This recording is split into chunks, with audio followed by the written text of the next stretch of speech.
भूमिपुत्र मराठी माणसाच्या न्याय हक्कांसाठी हिंदू हृदय सम्राट शिवसेना प्रमुख बाळासाहेब ठाकरे यांच्या ज्वलंत आणि ओजस्वी विचारातून 5 दशकांपूर्वी शिवसेनेचा जन्म झाला. आपल्याच राज्यात परका झालेल्या मराठी माणसाला शिवसेना प्रमुखांनी अन्यायाविरोधात जागरूक केले.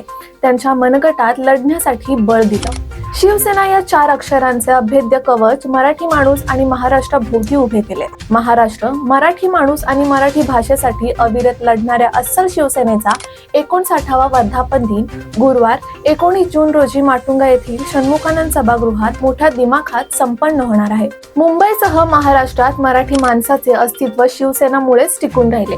काळांतराने शिवसेनेने हिंदुत्वाची कास धरून समग्र हिंदुस्थानातील हिंदूचा आवाज बुलंद केला.